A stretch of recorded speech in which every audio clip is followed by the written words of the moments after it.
खबरों का lunch box. नमस्कार, रेडियो मनी 9 पर आपका बहुत बहुत स्वागत है। मैं हूं आपके साथ अभिषेक गुप्ता और आप सुन रहे हैं खबरों का लंच बॉक्स। काम मांगने वालों की संख्या बढ़ी, लेकिन क्यों घटी वेतन वृद्धि की रफ्तार? देश में कितनी बढ़ गई सोने की तस्करी? सरकार ई कॉमर्स कंपनियों के डार्क पैटर्न पर शिकंजा कसने के लिए क्या करने जा रही है, बताएंगे आपको। और इसके अलावा भी होंगी बिजनेस और पर्सनल फाइनेंस से जुड़ी कई और बड़ी खबरें। तो चलिए खोलते हैं खबरों का लंच बॉक्स। फेस्टिव सेल में ऑनलाइन ऑफर्स तो कई सारे आते हैं। कभी कभी फायदा होता है, लेकिन कभी कभी कंपनियां ऐसे डार्क पैटर्न्स अपनाती हैं जिससे कि कस्टमर्स को ही नुकसान हो जाता है। लेकिन अब ऐसा नहीं हो पाएगा। फेस्टिव सेल में ई कॉमर्स कंपनियां अब कस्टमर्स को बेवकूफ नहीं बना पाएंगी। सरकार इनकी डार्क पैटर्न पर शिकंजा कसने जा रही है। सरकार ने ई कॉमर्स कंपनियों को इस संबंध में सेल्फ रेगुलेशन करने के लिए कहा था, लेकिन कंपनियां इस काम में विफल रही हैं। इसलिए अब उपभोक्ता मामलों का मंत्रालय इसे लेकर गाइडलाइंस जारी करने जा रहा है। मंत्रालय के सचिव इन गाइडलाइंस को जल्द ही जारी कर सकते हैं। इन गाइडलाइंस के आने के बाद ई कॉमर्स कंपनियों को अपनी डार्क पैटर्न मार्केटिंग पर रोक लगानी होगी। लंच बॉक्स में अगली खबर जॉब से जुड़ी है। कोविड महामारी के बाद लेबर सप्लाई में सुधार का असर वेज ग्रोथ पर पड़ा है। श्रम बल उपलब्धता में सुधार होने से वेतन में वृद्धि की रफ्तार घटी है। इसके साथ ही लैंगिक आधार पर वेतन में अंतर भी बढ़ गया है। Centre for social and economic progress के अध्यक्ष लवीश भंडारी का कहना है कि कोविड के बाद की अवधि में लेबर सप्लाई में सुधार का ओवरऑल वेज ग्रोथ पर असर पड़ा है, जो पिछले साल की तुलना में कम है। पीरियोडिक लेबर फोर्स सर्वे के आंकड़ों के मुताबिक शहरी क्षेत्रों में नियमित वेतनभोगी कर्मचारियों की औसत वेतन वृद्धि दर 2022-23 में घटकर 4.9% पर आ गई है, जो 2021-22 में 8.3% थी। मैनेजरियल और प्रोफेशनल्स जॉब की तुलना में कम वेतन वाली नौकरियां जैसे कि क्लर्क, सर्विस और स्केल वर्कर्स की वेतन वृद्धि में ज्यादा गिरावट दर्ज की गई है। शहरी क्षेत्र में मैनेजरियल जॉब्स के लिए औसत वेतन वृद्धि 19.6% रही, जबकि क्लर्क के वेतन में 5.4% और सर्विस और सेल्स वर्कर्स के लिए वेतन वृद्धि 1.4% रही है। अब खोलते हैं लंच बॉक्स का अगला डब्बा। सरकार ने चालू रबी सत्र के लिए फॉस्फोरिक एवं पोटाशिक फर्टिलाइजर्स के लिए 22,303 करोड़ रुपए की सब्सिडी देने की घोषणा की है। इसके साथ ही सरकार ने कहा है कि किसानों को सॉइल न्यूट्रिएंट DAP 1350 रुपए प्रति बैग की दर से मिलता रहेगा।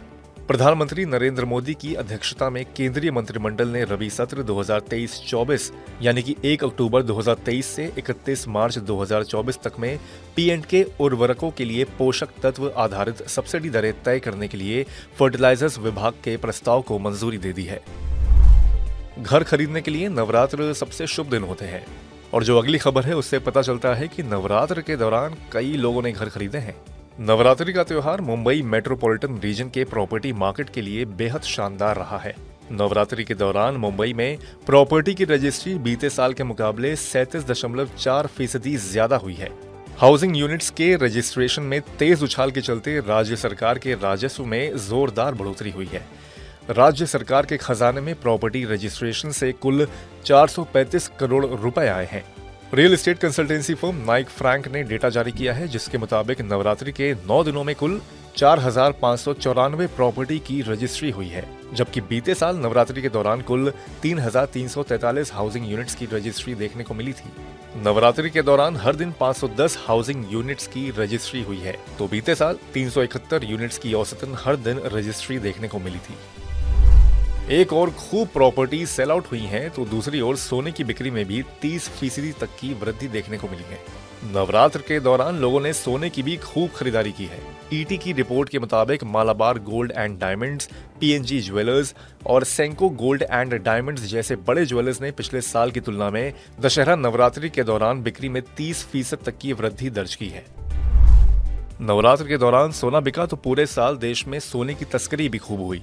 अप्रैल सितंबर के दौरान तस्करी किए गए सोने की जब्ती करीब 43% बढ़कर 2000 किलोग्राम हो गई। इसमें से ज्यादातर सोना म्यांमार, नेपाल और बांग्लादेश की सीमाओं के जरिए भारत में लाया गया। Central board of excise and custom के चेयरमैन संजय कुमार अग्रवाल ने बताया कि पिछले साल अप्रैल सितंबर में 1400 किलोग्राम सोना जब्त किया गया था, जबकि पूरे वित्त वर्ष 2022-23 में करीब 3800 किलोग्राम सोना जब्त किया गया। इसी के साथ आ गए हैं हम लोग लंच बॉक्स के आखिरी डब्बे में। ऑनलाइन सर्विस पर सुविधा शुल्क से देश के अधिकांश कस्टमर्स नाखुश हैं। लोकल सर्कल्स के सर्वे में 83% उपभोक्ता टिकट या किसी अन्य सेवा की बुकिंग पर लिए जाने वाले सुविधा शुल्क का भुगतान नहीं करना चाहते हैं।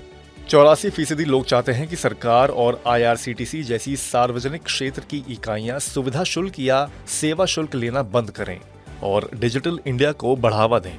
सर्वे से पता चला है कि ऑनलाइन सेवाएं या टिकट खरीदने वाले 79% उपभोक्ता ज्यादा सुविधा शुल्क से तंग आ चुके हैं। ये अत्यधिक शुल्क डिजिटल इंडिया के रास्ते में बाधा उत्पन्न कर रहा है। तो इसी के साथ बंद करते हैं खबरों के लंच बॉक्स को। उम्मीद है कि इसमें पेश की गई खबरें आपको पसंद आई होंगी। अगर ऐसा है तो हमें कमेंट करके जरूर बताएं। बाकी बिजनेस और पर्सनल फाइनेंस से जुड़ी और खबरों के लिए सुनते रहिए रेडियो मनी 9 और डाउनलोड कर लीजिए हमारे मनी 9 ऐप को। हमेशा की तरह मैं हूं आपके साथ अभिषेक गुप्ता। अभी लेता हूं विदा। धन्यवाद। खबरों का लंच बॉक्स।